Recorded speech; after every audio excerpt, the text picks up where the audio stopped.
Before the global accolades, before the 40-piece orchestras, and before the world branded him as the godfather of love, there was a silence so heavy it felt like a burial. Most people remember Barry White for the velvet invitations of his voice, that deep, rumbling baritone that seemed to vibrate the very molecules of the room.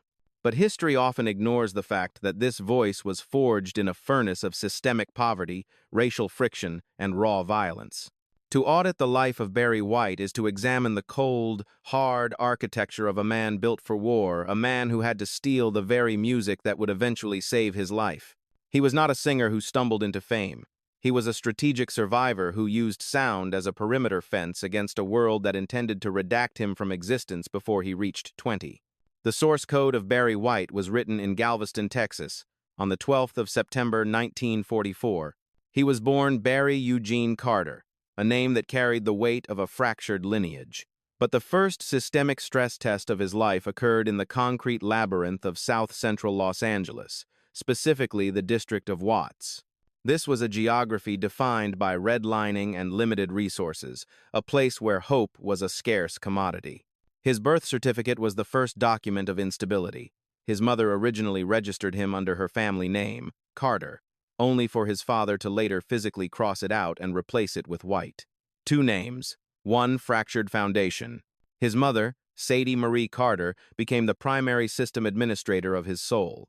A former actress whose dreams were terminated by chronic arthritis, she recognized that her son possessed a different operating system. She performed an act of desperate investment. She saved $50 from meager welfare checks, a massive percentage of the family's liquid assets, to buy a used upright piano. This wasn't just furniture. It was the first major component of the White infrastructure. From the age of 4, Barry didn't learn to read music. He learned to audit the frequency. He felt the vibrations of the chords, developing a specialized internal processor that bypassed formal theory for raw emotional instinct. By the time he was a teenager, he was already the organist at his local church, managing the emotional output of an entire congregation. However, by age 10, the streets demanded a different kind of data. Standing 6'3" by the time he was 14, Barry became a physical deterrent on his block. He joined gangs, the Roman 20s, and the businessmen not for the thrill, but for collective defense. He carried a reputation that kept his family safe, but the cost was his innocence. The forensic record of his crimes reveals a haunting motivation. He wasn't looking for cash or jewelry, he was stealing vinyl. He would break into houses specifically to take the records he couldn't afford to buy symphonies, jazz, and lush pop productions. Sound was his currency. Music was his extraction point from a reality that felt like a slow-motion execution. In the middle of this escalating criminal trajectory, a biological event occurred. At 14, Barry woke up and spoke, and the voice that emerged was a deep, resonating bass that literally rattled the windows of his home. It was a frequency so low it frightened him. His mother, however, recognized it as a systemic asset. She wept, telling him that her son had finally become a man. But the streets do not forgive talent. At 16, the logic errors of his lifestyle led to a total system failure. He was arrested for stealing $30,000 worth of expensive Cadillac tires and sentenced to 4 months in juvenile detention. It was in that cell, stripped of his freedom, that the final redirect command was issued. Through the prison walls, he heard the recording of Elvis Presley's "It's Now or Never." The lyrics hit him with the force of a clinical audit. He realized that his current path led to a permanent terminal state. He didn't leave juvenile hall reformed in the traditional sense. He left refocused. He realized that the same discipline required to run a gang could be applied to the manufacturing of sound. Music was no longer an escape. It was his only viable relocation strategy. He walked out of those gates with a voice that could shake the earth and a mind that was now calibrated for one thing: survival through symphony. When Barry White walked out of juvenile hall, he didn't just re-enter the world. He performed a systemic reset. He was 16 years old, already a father of 2 children, and possessed a voice that sounded like shifting tectonic plates. But in the ecosystem of south-central Los Angeles, in the early 1960 seconds, A deep voice and a criminal record were usually a one-way ticket to a permanent terminal state, either in a casket or a state penitentiary. To change his trajectory, Barry had to bypass the logic of his environment. He performed a radical act of geographic auditing.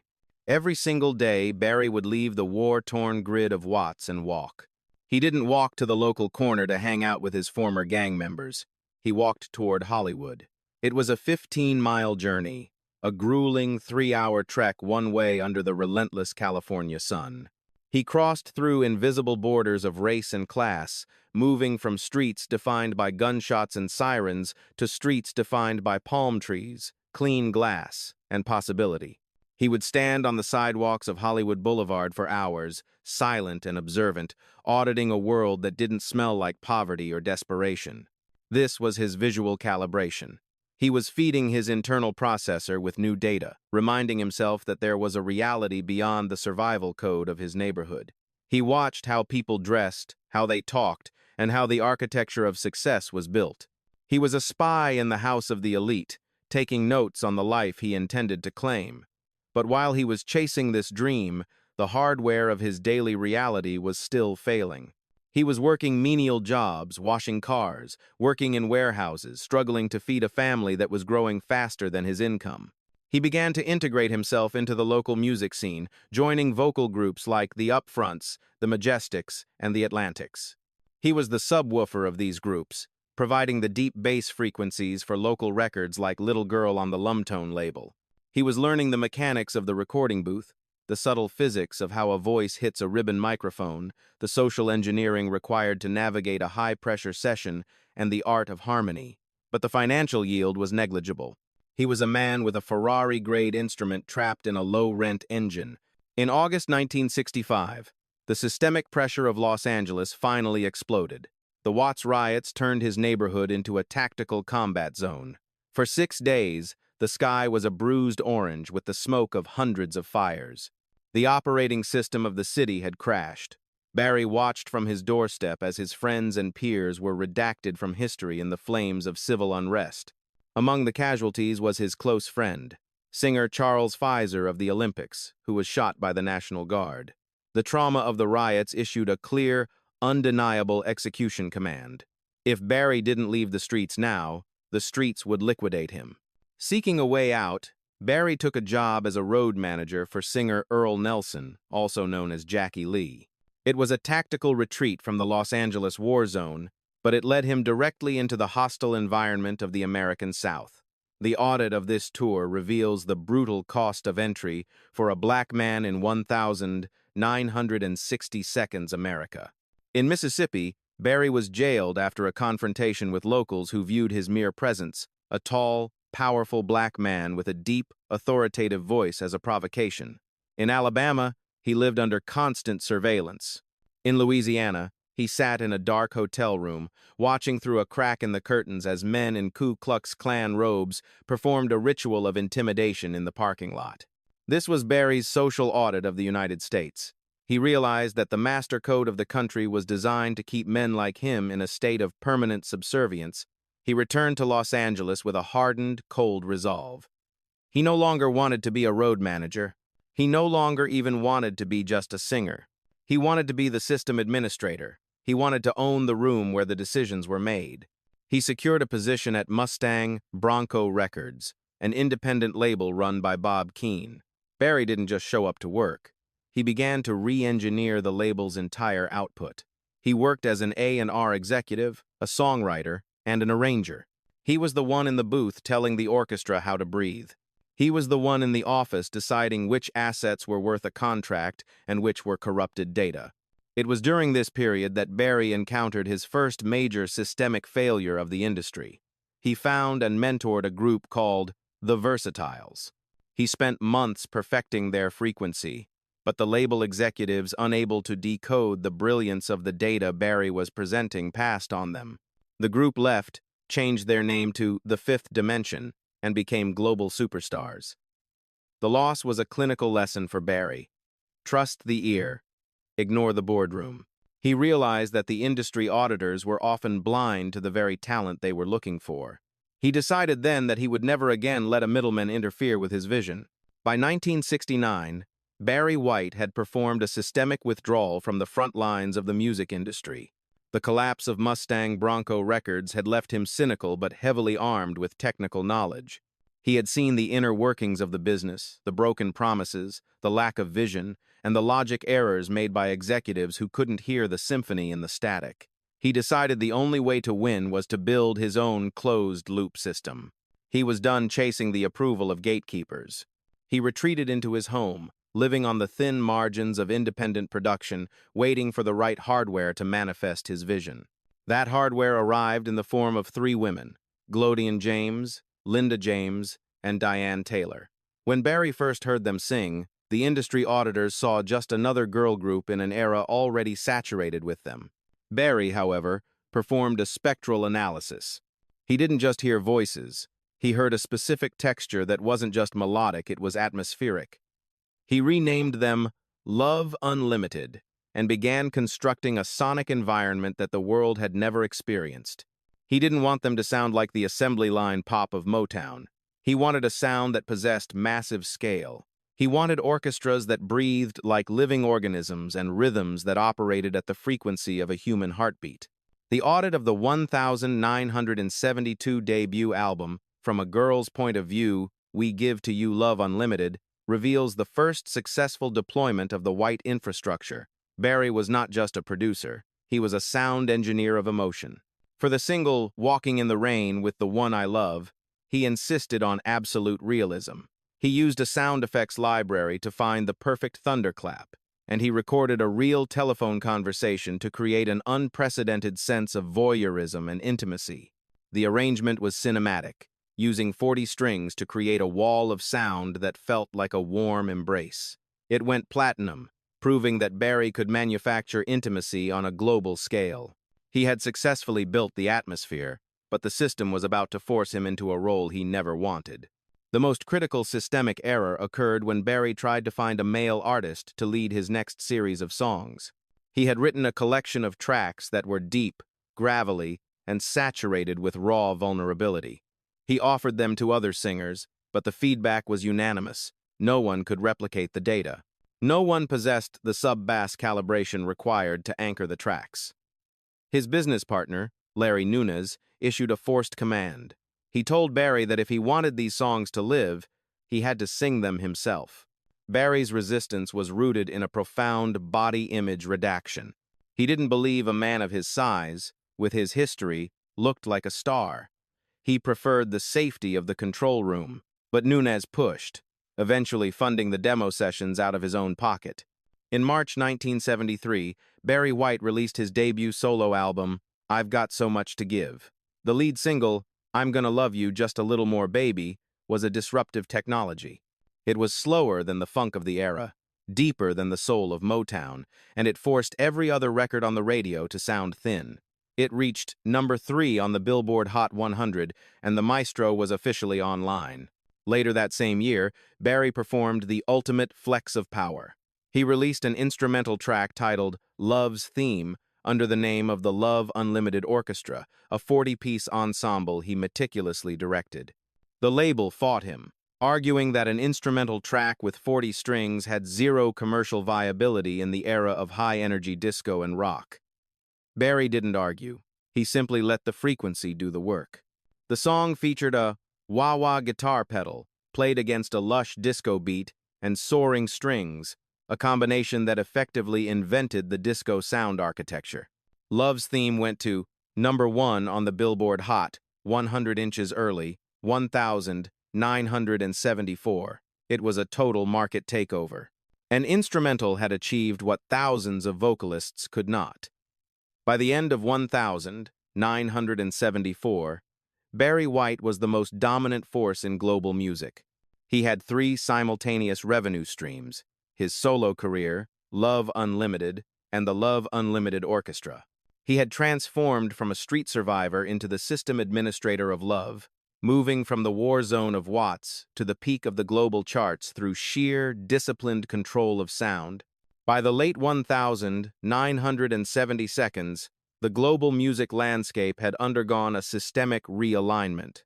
The very sound architecture Barry White had pioneered, disco, was now being commoditized and cheapened by high-tempo, low-fidelity imitations. The industry's trend auditors at 20th Century Records began to view Barry's meticulously arranged, high-cost productions as a systemic liability. They wanted shorter tracks, radio-friendly compromises, and a reduction in the orchestral scale that defined his brand. They wanted the product without the process. In a move of structural defiance, Barry performed a total exit. He walked away from his label and established his own, Unlimited Gold, in partnership with CBS in 1979. He believed that by owning the infrastructure, he could protect the atmosphere he had built. But independence in a shifting market is a high-risk gamble. The early 1980 seconds saw a consumer recalibration toward minimalist digital sounds. As his sales numbers slowed, the internal stress began to manifest. But the true crash didn't come from the market. It came from the streets he thought he had outrun. In 1982, a catastrophic system failure occurred. His younger brother, Darryl, the person Barry had fought so hard to protect from the South Central gravity, was murdered in a trivial dispute over a few dollars. For Barry, this was a psychological breach he could not repair. He had spent his life building a fortress of love and unity to protect his family, yet the streets of Watts had still managed to liquidate his own blood. The forensic record of this time shows a man who retreated into a silent, dark room. The Maestro was offline. Shortly after, his father passed away. The foundational pillars of his life were collapsing in a rapid, domino effect sequence. Simultaneously, the music industry was performing a technological overhaul. The arrival of MIDI musical, instrument digital interface, and digital synthesis meant that the 40-piece orchestra, the hardware of the white sound, was being replaced by silicon chips. Barry, the analog giant, felt like a master tailor being asked to sew with plastic thread. He integrated the technology, but the human frequency was becoming harder to maintain. The final tragic error came in 1984. Marvin Gaye reached out to Barry for a historic collaboration, a tactical merger of the two greatest voices in soul. The first session was scheduled for a Monday in early April. On Sunday, Marvin Gaye was shot and killed by his own father.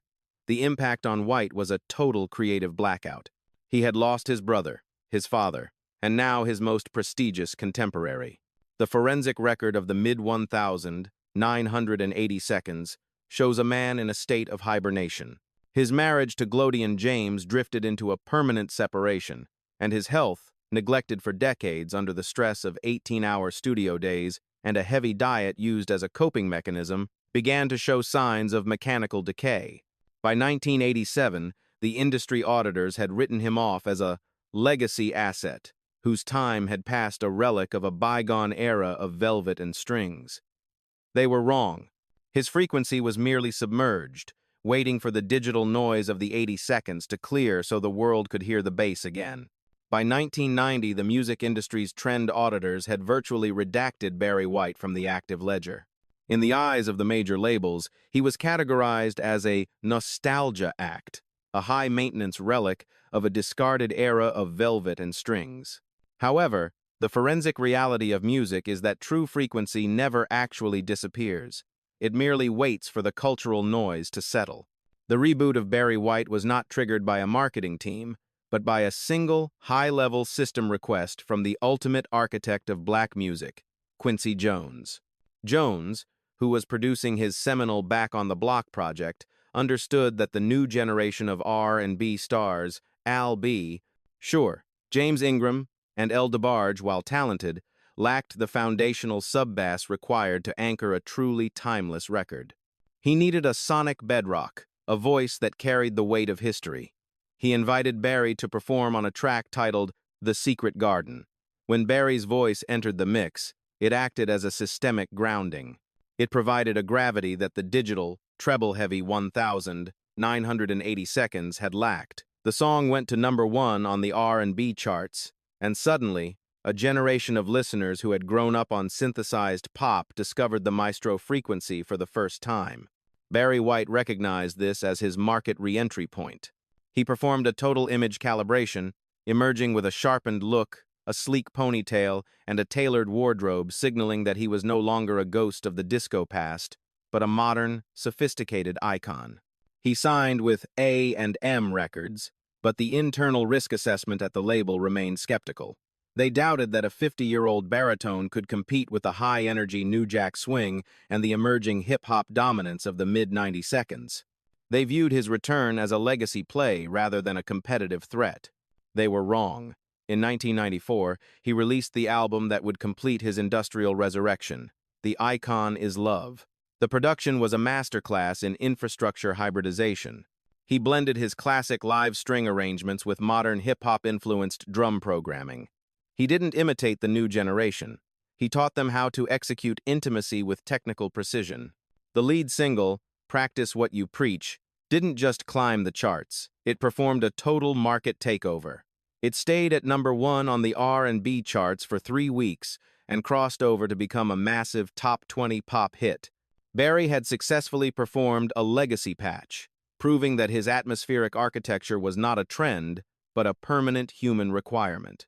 The album went double platinum, selling over 2 million units and reminding the industry that the owner of the atmosphere had returned to reclaim his title. This period was characterized by a massive influx of new data. A younger audience was now downloading the white philosophy. However, the forensic audit of this period reveals a tragic resource drain. While his career was at a new peak performance, his biological hardware was in a state of terminal decay. For decades, Barry had operated under a survival logic that prioritized the output of the machine over the maintenance of the operator. He continued to work 18-hour days, consumed a high-stress diet, and smoked up to 4 packs of cigarettes a day, habits forged in the anxiety of his Watts youth.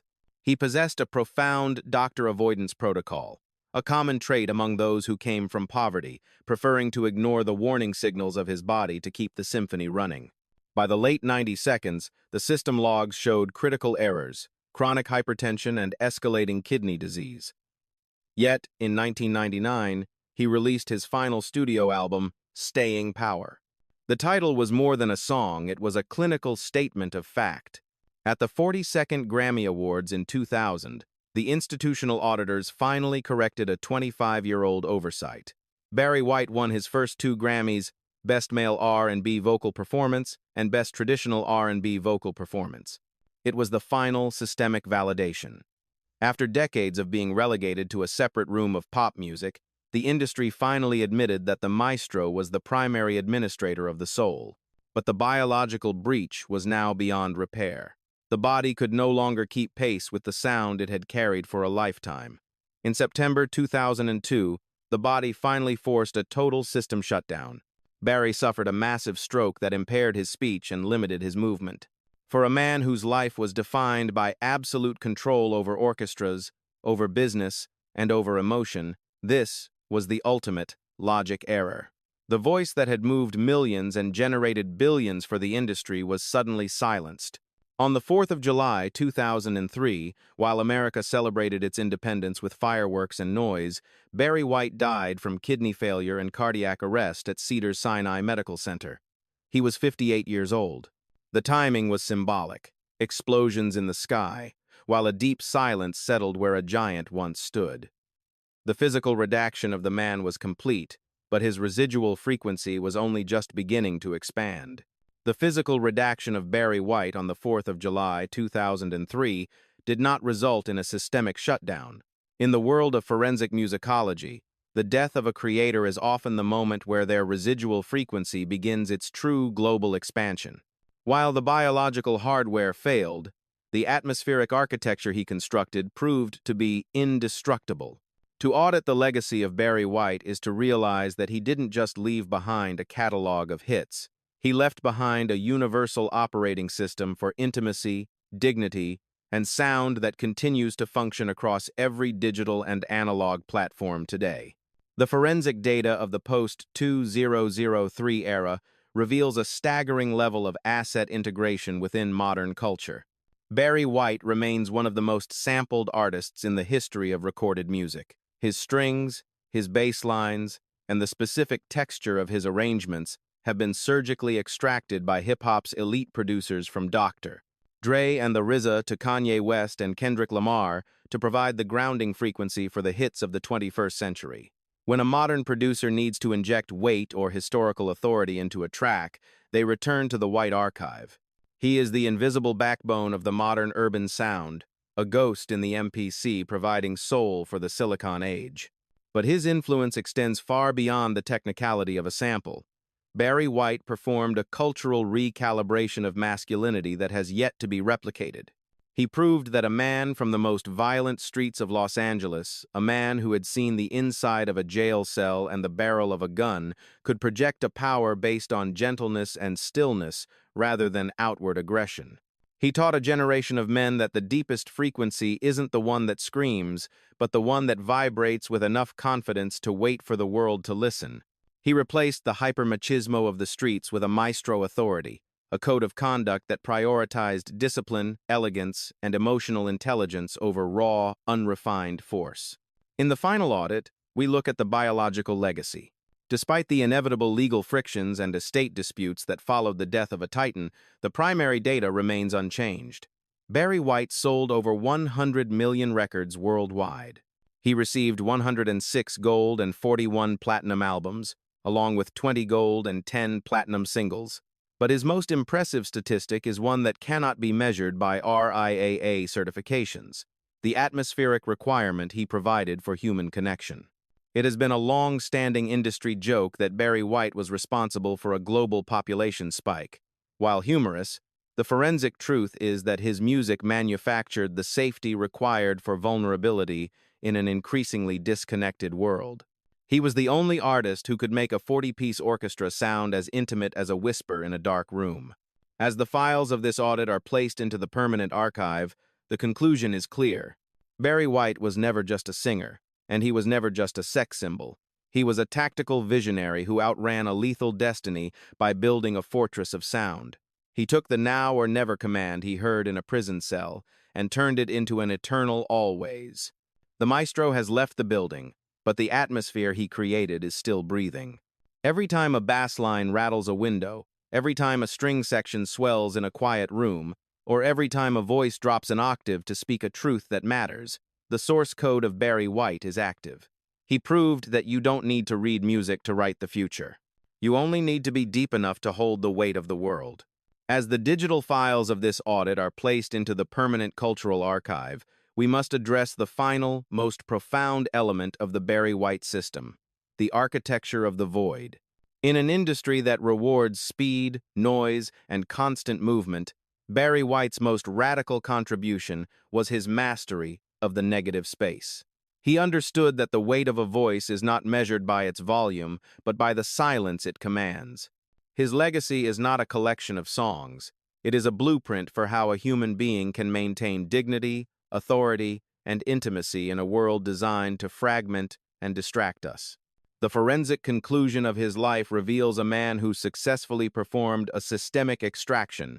He took the raw materials of his environment, the hunger of Watts, the violence of the streets, and the systemic racism of America, and processed them into a frequency that felt like security. He realized early on that chaos dominates spaces that move too fast. Therefore, his entire artistic career was a campaign of deliberate deceleration. He slowed down the tempo of soul music until it matched the resting pulse of a human being at peace. He wasn't just providing a mood, he was recalibrating the internal clock of his listeners. This is the reason why his music resists the depreciation that affects so many of his peers. While many stars of the 70 seconds and 80 seconds were version-specific, meaning their sound was tied to the technology and trends of a specific year, Barry White's sound was universal firmware. It does not age because it is built on the most fundamental human hardware, the heartbeat and the breath. Whether it is played on a 1,974 turntable or streamed on a 2026 digital interface, the effect is identical. He created a buffer zone against the world, a space where time feels non-linear and where vulnerability is protected by a wall of strings. But the final audit must also acknowledge the human cost of this architecture. Barry White was a man who became a prisoner of his own creation. The maestro was a persona built for survival, a shield of velvet and gold that eventually became too heavy for the man beneath it to carry.